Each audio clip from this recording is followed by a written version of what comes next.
Hi, good morning. Welcome back to morning coffee with doctor Anita.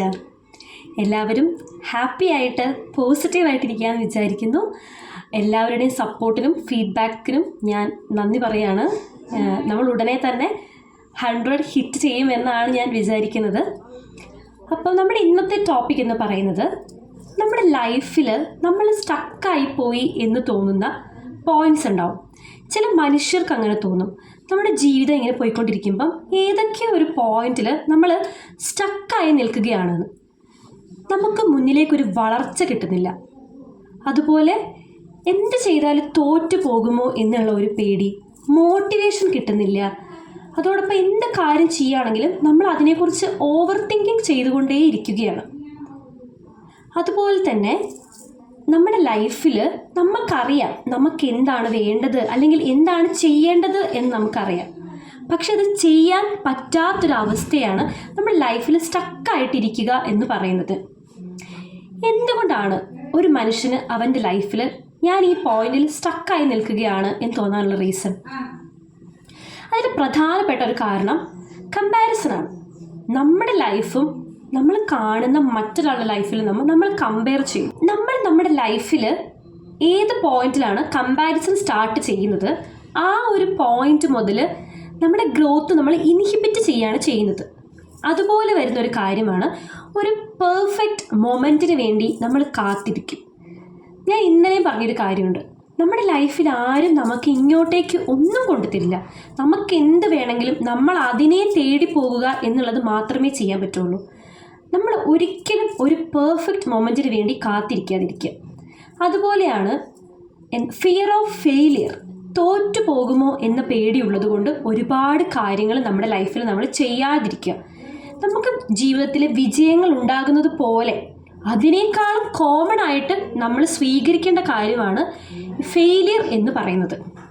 തോൽവി എന്ന് പറയുന്നത് നമ്മുടെ ജീവിതത്തിൽ വരുന്നുണ്ടെങ്കിൽ അത് നമുക്ക് ദൈവം എന്തെങ്കിലും ഒരു നല്ലതിന് വേണ്ടി വെച്ചതായിരിക്കും, അല്ലെങ്കിൽ അതിലൂടെ നമുക്ക് എന്തെങ്കിലും ഒരു ലെസൺ കിട്ടാൻ വേണ്ടി നമുക്ക് വേണ്ടി വെച്ചതായിരിക്കും. ഇനി ഞാൻ പറയാൻ പോകുന്നത്, എങ്ങനെയൊക്കെ നമുക്ക് ആ സ്റ്റക്കായി നിൽക്കുന്ന ഒരു പോയിന്റിൽ നിന്ന് നമ്മുടെ ലൈഫിനെ മുന്നോട്ടേക്ക് എത്തിക്കാൻ വേണ്ടി നമുക്ക് എന്തൊക്കെ കാര്യങ്ങൾ ചെയ്യാം. ഒരുപാട് കാര്യങ്ങളുണ്ട്. അത് എല്ലാം കൂടി പറഞ്ഞാൽ നമ്മുടെ ഈ വീഡിയോ വളരെ ലെങ്തി ആയി പോകും. ഞാൻ അതിൽ കുറച്ച് പ്രധാനപ്പെട്ട കാര്യങ്ങൾ നമുക്ക് ഇന്ന് സംസാരിക്കാം. അതിലേറ്റവും ആദ്യത്തെ ഒന്നാണ്, നിങ്ങളൊരു മോട്ടിവേഷൻ ക്ലാസ്സിനൊക്കെ പോകുമ്പോൾ നമ്മളോട് അവരെപ്പോഴും ആദ്യം പറയുന്നൊരു കാര്യം എന്താണ്? ഒരു പേനയും പേപ്പറും എടുത്തു വെച്ചിരുന്നതിന് ശേഷം എനിക്ക് എന്തൊക്കെ എൻ്റെ ലൈഫിൽ അച്ചീവ് ചെയ്യണം എന്ന് വ്യക്തമായിട്ട് എഴുതുക. ഒത്തിരി പേര് ഞാൻ പറഞ്ഞു കേട്ടിട്ടുണ്ട്, ഇതിങ്ങനെ എഴുതേണ്ട ആവശ്യമുണ്ടോ, നമ്മുടെ മനസ്സിലുണ്ടായ പോരെ? ഒരിക്കലുമല്ല. നമ്മളൊരു പേനയും പേപ്പറും എടുത്തിട്ട് എനിക്ക് ഇന്നതാവണം എന്ന് പറഞ്ഞ് 1 2 3 എന്ന് പറഞ്ഞ് നമ്മൾ എഴുതി വെക്കുന്ന ആ ഒരു ദിവസം മുതൽ നമ്മുടെ ബ്രെയിനിനോടും നമ്മുടെ മൈൻഡിനോടും നമ്മൾ പറഞ്ഞു കൊടുക്കുകയാണ്, ഇതിനു വേണ്ടി ഫോക്കസ് ചെയ്യൂ, ഇതിലേക്ക് നിൻ്റെ ലൈഫ് കംപ്ലീറ്റ് ആയിട്ട് ശ്രദ്ധ തിരിക്കൂ എന്ന് പറയുമ്പം നമുക്ക് മറ്റൊരു ഡിസ്ട്രാക്ഷൻസിലേക്കും പോകാൻ വേണ്ടി സാധിക്കില്ല. അടുത്തൊരു കാര്യം എന്ന് പറയുന്നത്, നമ്മുടെ ലൈഫിലത്തെ വളരെ ചെറിയ ചെറിയ സക്സസ്സുകൾ നമ്മൾ ആഘോഷിക്കണം. Celebrate the small wins in the life. നമ്മുടെ ലൈഫിൽ എന്തൊക്കെ ഉണ്ടായിക്കോട്ടെ, അതിലേക്ക് നമുക്കൊരു കാര്യം അച്ചീവ് ചെയ്യുമ്പോൾ നമ്മൾ വളരെ ഗ്രേറ്റ്ഫുൾ ആയിരിക്കുക. നമ്മൾ നന്ദിയുള്ളവരായിട്ട് കണ്ടാൽ തന്നെ നമ്മുടെ ലൈഫിൽ ഒരുപാട് മാറ്റങ്ങൾ ഉള്ളതായിട്ട് കാണാൻ പറ്റും. അടുത്ത ഒരു കാര്യം എന്ന് പറയുന്നത്, ഒരിക്കലും ഇന്ന് നമ്മൾ സ്റ്റാർട്ട് ചെയ്ത ഒരു കാര്യത്തിന് 1 2 ദിവസം കൊണ്ട് നമുക്കൊരു അൾട്ടിമേറ്റ് ലക്ഷ്യം കണ്ടുപിടിക്കാൻ പറ്റില്ല. ഈവൻ ഒരു എക്സാം പോലും തലേന്നിരുന്ന് പഠിക്കുന്ന ഒരു കുട്ടി എത്രമാത്രം മാർക്ക് പിറ്റേന്ന് മേടിക്കും എക്സാമിന്? അന്നന്ന് പഠിക്കുന്നവർക്കല്ലേ എപ്പോഴും മാർക്ക് കൂടുതലുണ്ടാവുക. അതുപോലെയാണ് നമ്മുടെ ലൈഫിൽ എന്ത് കാര്യമായാലും. ഞാൻ ഈ യൂട്യൂബ് തുടങ്ങിയ സമയത്ത് ഞാൻ 0യിൽ നിന്ന് സ്റ്റാർട്ട് ചെയ്യുമ്പോൾ പിറ്റേന്ന് തന്നെ എനിക്ക് 1000 സബ്സ്ക്രൈബേഴ്സ് വേണമെന്ന് ആഗ്രഹിച്ച് ചെയ്താൽ എൻ്റെ ലൈഫിൽ എനിക്ക് സ്റ്റക്കായി നിൽക്കുന്നത് പോലെ തന്നെയാണ് തോന്നുന്നത്. ഒരിക്കലും അങ്ങനെ ചെയ്യരുത്. ഒരു ദിവസം ഒരു 10 സബ്സ്ക്രൈബേഴ്സ് കൂടി കൂടി കൂടി അങ്ങനെ വളരെ ചെറിയ ചെറിയ നമ്പറുകളിൽ നിന്നാണ് നമ്മുടെ ലൈഫ് മുന്നോട്ട് പോകുക. ഇത് യൂട്യൂബ് എന്ന് മാത്രമല്ല, ഏതൊരു കാര്യം ആയിക്കോട്ടെ, ഒരാൾ കൂടുമ്പോൾ പോലും നമ്മൾ സന്തോഷിക്കണം. നമ്മൾ പറയുന്നത് കേൾക്കാനും നമ്മൾ പറയുന്നത് അവർക്ക് ഇഷ്ടമായതുകൊണ്ടുമാണല്ലോ ഓരോ ആൾക്കാരും അതിലേക്ക് ആഡ് ആവുന്നത്.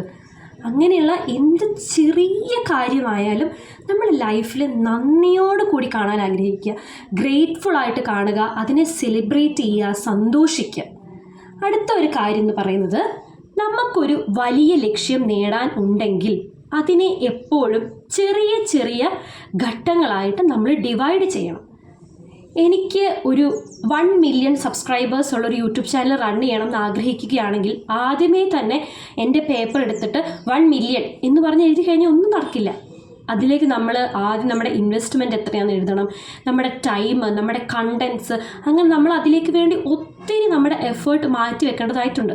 ഒരു എക്സാം എനിക്ക് ക്രാക്ക് ചെയ്യണമെങ്കിൽ ഒരു പേപ്പർ എടുത്തിട്ട് ഫസ്റ്റ് റാങ്ക് അങ്ങനെ എഴുതി കഴിഞ്ഞാൽ നമുക്ക് കിട്ടില്ല. നമ്മൾ അതിനു വേണ്ടി ഒരുപാട് പുസ്തകങ്ങൾ മേടിക്കണം, അത് വായിക്കണം, നമുക്ക് പ്രോപ്പറായിട്ടൊരു റുട്ടീൻ ഉണ്ടാവണം. അങ്ങനെയുള്ള ചെറിയ ചെറിയ സ്റ്റെപ്പിലൂടെ മാത്രമേ നമുക്ക് വലിയൊരു ഗോളിലേക്ക് എത്താൻ പറ്റൂ.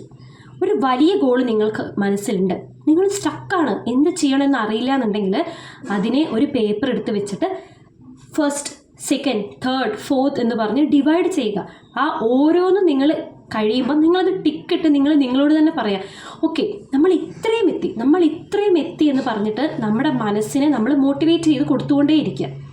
ഇതൊക്കെ നമുക്ക് നമ്മുടെ ലൈഫിൽ നമ്മൾ സ്റ്റക്കല്ല എന്ന് കാണിക്കാൻ വേണ്ടി പറ്റുന്നൊരു കാര്യങ്ങളാണ്. നമുക്ക് നമ്മളോട് തന്നെ വളരെ പ്രൗഡ് ഫീൽ ചെയ്യുന്ന കാര്യങ്ങളാണ്. ഞാൻ നേരത്തെ പറഞ്ഞതുപോലെ ഒരുപാട് കാര്യങ്ങൾ നമുക്ക് ഈ ടോപ്പിക്കിൽ സംസാരിക്കാൻ വേണ്ടി പറ്റും. പക്ഷേ ഒരു കാര്യം കൂടെ പറഞ്ഞിട്ട് ഞാൻ തൽക്കാലം നമ്മുടെ വീഡിയോ വൈൻഡ് അപ്പ് ചെയ്യാണ്. ഇത്രയും നേരം ഞാൻ പറഞ്ഞതിലെ ഏറ്റവും ഇമ്പോർട്ടൻ്റ് ആയിട്ടുള്ളൊരു പോയിൻ്റാണ്, നമ്മൾ ഒരിക്കലും നമ്മളെ ജഡ്ജ് ചെയ്യാതിരിക്കുക. ഞാൻ മോശമാണ് എന്നുള്ള ഒരു തോട്ട് നമ്മുടെ മനസ്സിൽ എന്ന് വരുന്നോ ആ നിമിഷം മുതൽ നമ്മൾ മോശമാണെന്ന് മറ്റുള്ളവർക്കും കൂടി നമ്മൾ തോന്നിക്കാനുള്ള ഒരു ഇട കൊടുക്കുകയാണ് ചെയ്യുന്നത്. ഒരിക്കലും അങ്ങനെ ചെയ്യരുത്. നമ്മളെ ജഡ്ജ് ചെയ്യാണ്ടിരിക്കുക. പകരം നമ്മൾ ചെയ്യേണ്ടത് എന്താണെന്ന് വെച്ചാൽ, നമ്മൾ ലൈഫിൽ ഇപ്പം എവിടെയാണ് നിൽക്കുന്നത് എന്ന് നമുക്ക് തന്നെ ഒരു ധാരണ ഉണ്ടാക്കി കൊടുക്കുക എന്നുള്ളതാണ്. ഒരിക്കലും നമ്മൾ നമ്മുടെ മൈൻഡിനെ ഫോൾസ് ആയിട്ട് പെരുമാറരുത്. അതായത് നമ്മളിപ്പോൾ നമ്മുടെ ഡ്രീമിൻ്റെ ഒരു 2-3 സ്റ്റെപ്പ് കഴിഞ്ഞിരിക്കുന്ന ആ ഒരു പോയിന്റിൽ ഒരിക്കലും പോയിട്ടും യെസ് നാളെ നീ ഇത് നേടും അങ്ങനെ പറഞ്ഞു കൊടുക്കരുത്. മറിച്ച് നമ്മൾ എവിടെയാണുള്ളത്, ഓക്കെ നമ്മൾ ഇത്രയും അച്ചീവ് ചെയ്തു, ഇനി നമുക്ക് ഇത്രയും കൂടി അച്ചീവ് ചെയ്യാനുണ്ട്, ബട്ട് ഇറ്റ്സ് ഓക്കെ നമ്മളത് നേടും എന്ന് പറഞ്ഞിട്ട് വളരെ സമാധാനമായിട്ട് നോൺ ജഡ്ജ്മെൻ്റലായിട്ട് നമ്മളെ തന്നെ പെരുമാറാൻ വേണ്ടി ശ്രദ്ധിക്കുക. ഇങ്ങനെയുള്ള വളരെ ചെറിയ കാര്യങ്ങളിലൂടെ ഏതൊരു പോയിന്റിലാണോ നമ്മുടെ ലൈഫ് സ്റ്റക്കായി നിൽക്കുന്നത് ആ പോയിന്റിൽ നിന്ന് ഒരുപാട് മുന്നിലേക്ക് വരാൻ വേണ്ടിയിട്ട് നമ്മൾ ഇതൊക്കെ ഹെൽപ്പ് ചെയ്യും. അപ്പോൾ ഇന്നത്തെ എൻ്റെ വീഡിയോ ഇത്രയാണ്. നിങ്ങളിതെല്ലാം ഒന്ന് പ്രാക്ടീസ് ചെയ്ത് നോക്കാൻ വേണ്ടി ശ്രദ്ധിക്കുക. ഒപ്പം ഒരു നല്ല റുട്ടീൻ കൂടി ലൈഫിൽ ഫോളോ ചെയ്യുക. ഇങ്ങനെയുള്ള ചെറിയ ചെറിയ റുട്ടീൻസിലൂടെയൊക്കെ നമ്മുടെ ലൈഫിൽ നമുക്ക് ഒത്തിരി മാറ്റങ്ങൾ കൊണ്ടുവരാൻ വേണ്ടി സാധിക്കും. ഇനി ഒരു കാര്യം കൂടെ പറയാനുണ്ട്. നമ്മൾ ഇന്നലത്തെ എപ്പിസോഡ് മുതൽ ഒരു ബുക്ക് നമ്മുടെ വീഡിയോയിൽ ഇൻട്രൊഡ്യൂസ് ചെയ്യണം എന്ന് ഞാൻ ആഗ്രഹിച്ചിരുന്നു, ഞാനത് പറഞ്ഞിരുന്നു. പക്ഷേ അത് എനിക്ക് കുറേ പേരുടെ ഫീഡ്ബാക്ക് കിട്ടിയത്, അത് ചെയ്യുമ്പോൾ എന്ന് വെച്ചാൽ നമ്മുടെ വീഡിയോയുടെ ലെങ്ത് ഒരുപാട് കൂടുകയാണ് അല്ലേ. നമ്മുടെ ഇതൊരു മോർണിംഗ് ടോക്ക് സീരീസ് ആണ്. അപ്പം രാവിലെ നമുക്ക് ഇത്രയും സമയം അതിനുവേണ്ടി കൊടുക്കാൻ ഇല്ലെങ്കിൽ ഞാൻ വിചാരിക്കുന്നതെന്ന് വെച്ച് കഴിഞ്ഞാൽ നമ്മുടെ ടോക്ക് സീരീസ് അവസാനിപ്പിച്ചതിന് ശേഷം എല്ലാ ദിവസവും ഒരു പുസ്തകം ഒരു ഷോർട്സ് ആയിട്ട് നിങ്ങളുടെ മുന്നിലേക്ക് എത്തിക്കാം എന്നാണ് വിചാരിക്കുന്നത്. ഒരു പുസ്തകം ഇൻട്രൊഡ്യൂസ് ചെയ്തിട്ട് ജസ്റ്റ് അതിനെക്കുറിച്ച് കുറച്ച് കാര്യങ്ങൾ ഒരു ഷോർട്സ് പോലെ പറയാം എന്നാണ് വിചാരിക്കുന്നത്. അപ്പോൾ അതിനെക്കുറിച്ചുള്ള നിങ്ങളുടെ ഫീഡ്ബാക്ക് എന്നെ അറിയിക്കുക. അപ്പോൾ എല്ലാവരും വളരെ പോസിറ്റീവായിട്ട് ഹാപ്പി ആയിട്ട് ഇരിക്കുക. നാളെ മറ്റൊരു ടോപ്പിക്കുമായിട്ട് കാണാം. അതുവരെ ബൈ.